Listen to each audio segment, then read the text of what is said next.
The frontier settlement of Aurelian Reach was never meant to matter. It sat on the outer rim of human space, too distant to attract fleets, too small to justify defenses.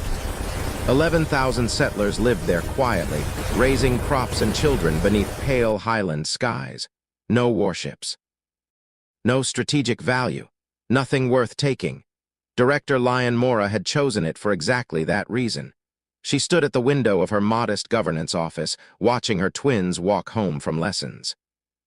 16 years old, laughing, shoving each other playfully, alive in the ordinary way she had fought so hard to give them. Kira and Jace were her greatest victory. Not medals, not battles. This. She turned back to her desk, to harvest projections and water ration schedules, to a life deliberately small. Then the ground buckled. The tremor rattled the walls, sharp and wrong. Lion was already moving when the shockwave faded. She reached the window and looked skyward as shadows tore through the clouds, warships, not traders, not patrol craft, armed vessels descending in perfect formation. Her mind calculated automatically troop carriers, strike escorts, command ships, Karun Dominion. The name hit like a knife. Humanity had fought them twice. Both wars had ended in victory. Both had nearly burned entire systems to ash. A fragile ceasefire had held for 17 years. It had just ended. Lion didn't run for shelter. She ran for her children. The streets were chaos. Settlers screamed as armored figures dropped from the sky on grav harnesses, towering slate-skinned soldiers in obsidian plating, weapons humming with lethal energy. They moved with purpose. This wasn't a raid for resources. This was abduction. Lion found Kira and Jace crouched behind a toppled cargo hauler, shaking but unharmed.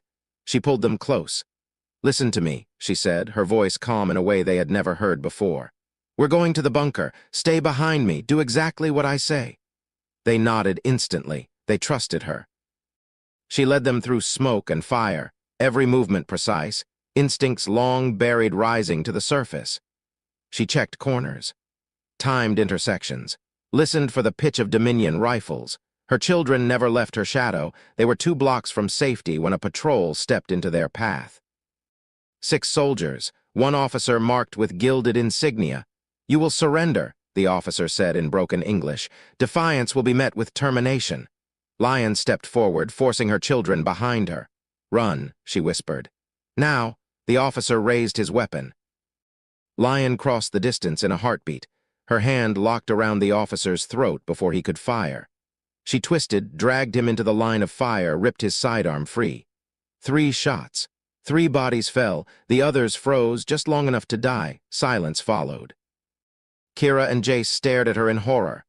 "I told you to run," Lion said sharply. Boots thundered nearby. "Too many." "Go," she said, softer now. "Straight to the bunker." "We won't leave you," Jace said. "You will," she replied, her voice cracking. "I need you safe." The next wave rounded the corner. Lion charged. She moved like something unleashed, dropping soldiers in brutal succession. But the numbers didn't stop. A blast tore into her shoulder. Another took her leg. She fought until bodies crushed her to the pavement and a shock prod slammed into her spine. As darkness closed in, she saw her children dragged away, screaming her name. The Karun Dominion seized 49 children that day. Among them were 2 they should never have touched. Admiral Voren watched the colony fade into the void, satisfied. Children were leverage, tools. Bargaining chips, then his intelligence officer spoke. "One of the adults we left behind," he said carefully. "Her identity is sealed under human military clearance." Voren frowned. "Then why mention her?" "Because of what we found. Her name is Arden Kai." The ship's databanks reacted instantly. Old warnings flared. Footage filled the screen. 16 years old, blood-soaked, a human woman standing alone amid the corpses of 40,000 Dominion soldiers. Ratho's crown, their greatest defeat. "That woman," the officer whispered, "is the reason the ceasefire exists." Silence swallowed the command deck. "And 2 of the juveniles we captured," he added, "are hers." Far away, Arden Kai woke beneath white lights. "My children," she rasped. "They took them," the doctor said quietly. "Destination, Dravon Prime." Arden closed her eyes.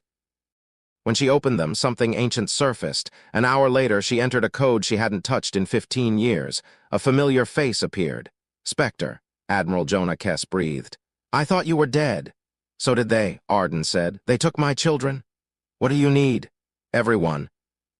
She replied, "Everyone who remembers."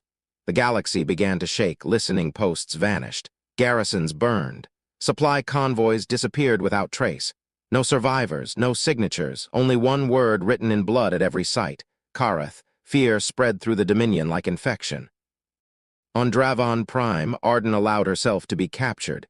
She sat calmly in restraints as officials demanded answers. Then the lights died. 3 seconds later, she stood free among unconscious guards. "Tell your council," she said softly. "You have 24 hours." They didn't listen. So she took their world apart. Power grids collapsed. Defenses went dark. Communications died. Orbital platforms vanished from the network as if erased by an invisible hand. Then every screen on the planet activated. "I am reclaiming my children," Arden said calmly. "Release them now. Or remember why your people once named me the Shadow." They tried to move the hostages. They failed. Arden moved through the detention complex like inevitability. 62 years old. 15 years retired. Deadlier than ever. She reached the cell corridor in seconds, crushed resistance, and tore the doors open. Kira and Jace stood frozen. "Mom," Kira whispered. Arden pulled them into her arms. "I'm here," she said, her voice breaking. "You're safe."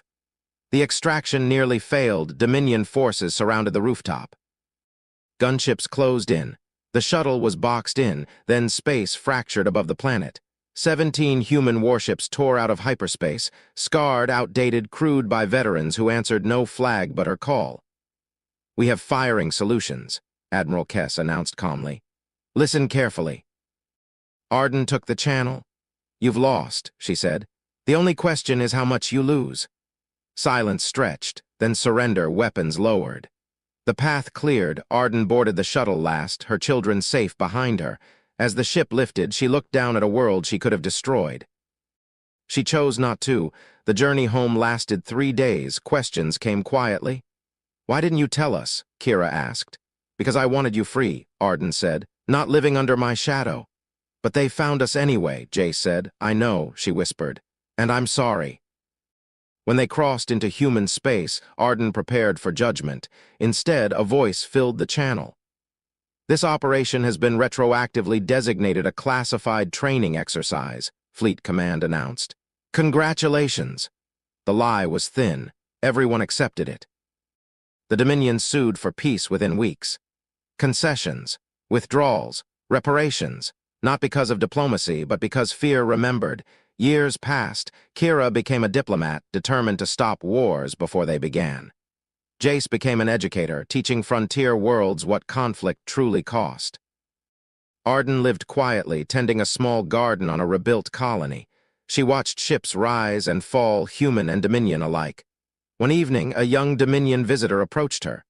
"Are you truly the Shadow?" he asked. "I was," she said gently. "Why did you stop?" Arden smiled, not as a warrior, but as a mother. "Because victory isn't destroying your enemies," she said. "It's building a galaxy where your children never have to fight."